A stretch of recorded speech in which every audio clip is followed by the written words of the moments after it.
Jared Polin, FroKnowsPhoto.com here in Philadelphia overlooking the Art Museum. That's right, Rocky ran up those stairs one day. So what am I doing here today on a high perch? I'm going to be photographing those fireworks from a different angle because the Parkway has 500,000 people down there, and that's a lot of people, and I don't want to be there. So, how am I going to do this? Oh, don't forget Joe Jonas is going to be here tonight, and he's hot. I love Joe Jonas. He's just like so dreamy. Anyway, fireworks. We're going to shoot them. What am I doing? I'm going to put the D7000 right here. That's going to photograph. That's going to do video of everything that's going on out there. Second, I'm going to be shooting with the D4. The D4 is going to have on the first-person shooter camera on top, the contour cam, and I'm going to wear the mic so you can hear whatever's going on. Other than that, I'm using my Vanguard tripods today. So how are we going to do this? Low ISO. Bump your aperture up. We're looking at f11 to f16. Why are we going to do that? So that you get a lot in focus. Speaking of focus, how are we going to focus on the fireworks? Some people say do it in infinity focus. I don't like infinity focus. I wait till a firework goes off, then I set it into manual, and I lock it in on the sky. I just find a firework, I lock it really quick, go to manual, boom, you're ready to go. Every picture should be in focus from that point. So then what are you going to do with your shutter speed? Holy crap, that's a loud sound. What are you going to do with your shutter speed? You're going to shoot it on bulb.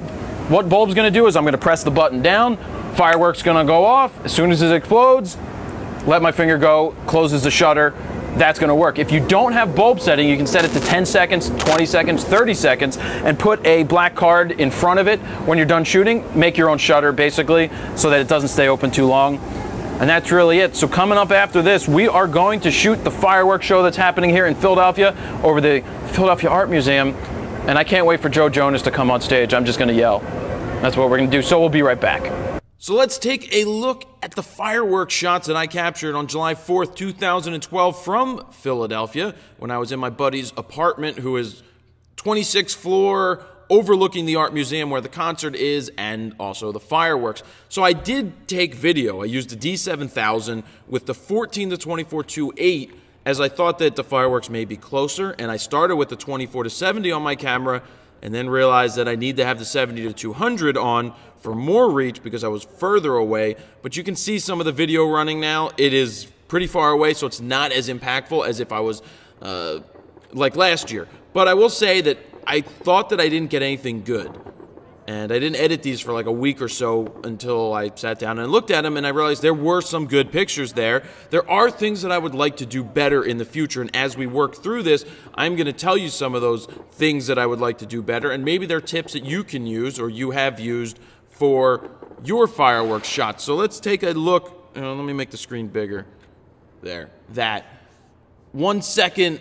1 second f9, ISO 125, 112 millimeters. So you can see what I was going for here. How did I focus on this? Well, I waited for some fireworks to go off, and then I manually focused right about here. I focused there, or actually I may have focused also on the Art Museum because the fireworks are going to be somewhere around there. So you can see that this is one of those shots where you hold the shutter for a second. If it actually, no, I'm going to start that one over again. When it's 1 second, that means you didn't hold the shutter for that long. It's more like boom, and you don't track the trajectory of the shells going off, so you don't get the track, kind of like this.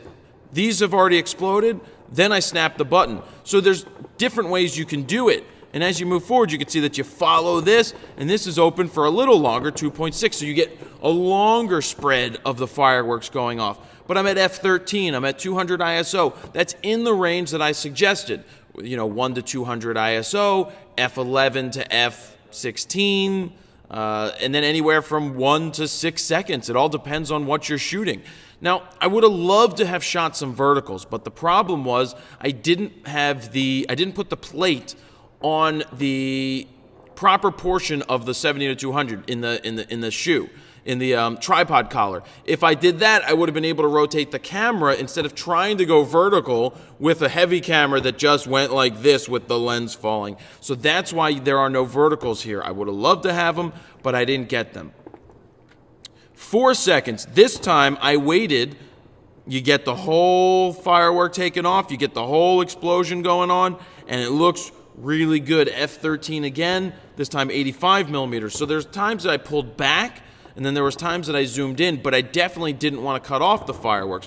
So here's one where I did zoom in more, and this one's very nice. Look at the 3.4 seconds. You have the art museum down here, and this is a nice firework. I like the way that these look. Now, in the background, I've got this. I've got the lights so that a plane doesn't crash into it.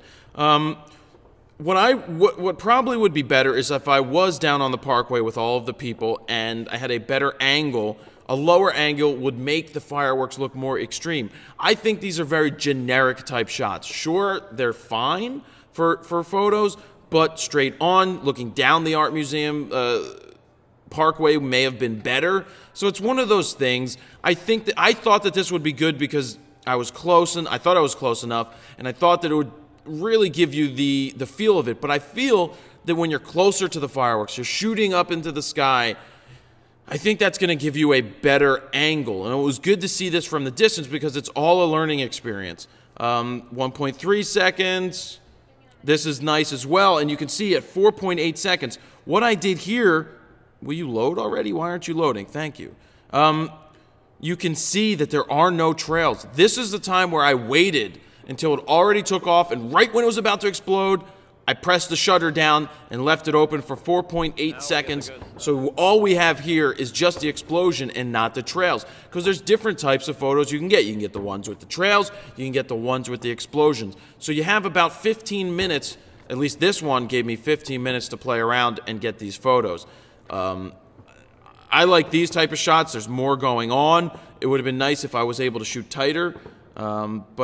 Yeah, I could have gone another 100 millimeters. But see, this one I went further, so I can leave it open so that I didn't cut the top off. It's nice that you've got this down here. It's nice and sharp. You've got this over here.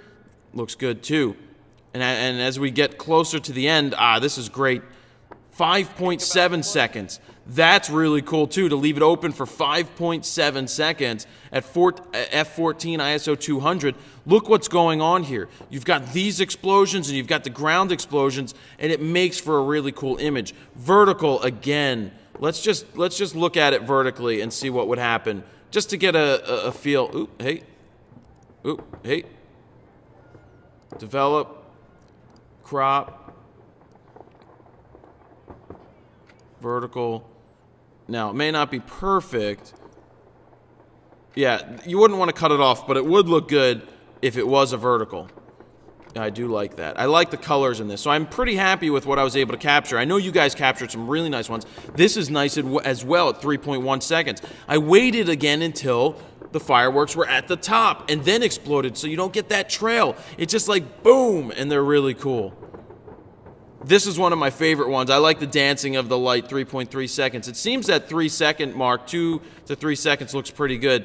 I like this one as well. Fireworks inside of fireworks, 2.8 seconds, f14, nice color. And we're getting close to the finale where a lot of stuff happened. Look at this. Look at all the explosions here. 3.8 seconds. This time I followed the track of some of them, had the explosions of the other, and then I think we're going to come up on some nice ground explosions. I don't know where this one's coming from, but that's some nice color. This is a really big explosion. 5 seconds this time. This one was tracking a couple of them until they exploded. And this is near the finale. Is that one of the last ones? Yeah, it's the second to last one. But look at that. 6 whole seconds, F18. You got all the ground stuff going on. You've got the big ones going on. And you got the last one right here, which is one of my favorite ones. Look at these explosions right here. Look how nice they look on the ground. Nice, nice, nice. That looks really good. So those are my fireworks from July 4th, 2012. I know you guys got a ton of stuff. You can see all the settings here on the screen, so you can try it yourself either next year or anytime the fireworks are going off. But this is the ongoing series because this is the 3rd or 4th video I've made about fireworks. So yeah, the tips are simple. I find personally, well, you need to be on a tripod. You need to either shoot manual or with a long exposure where you can block the front of the lens for like a 5-6 second exposure. You move the cardboard so that light doesn't interfere with it. 11 to f18 or f11 to f16, 100 or 200 ISO, at anywhere from 1 second to 6 or 7 seconds. Just experiment with it. You have a good 10 to 15 minutes during these fireworks shows to capture something. So that's it. You know, I had fun. I learned again something this year. Next year I will try something different. So it's an ongoing process, and it's all about getting out there and trying something different and just shooting and not being happy with the same shots year in and year out. And there you've got it. Jared Polin, FroKnowsPhoto.com. See ya. Are you subscribed yet on the YouTube channel? Well, click this subscribe button right here. Also click this box if you want to be emailed every time I upload a new video so you can get the latest video uploads as they happen. And also, if you haven't signed up for the free user's guide, sign up right here. Put your name, email address in here, hit send it.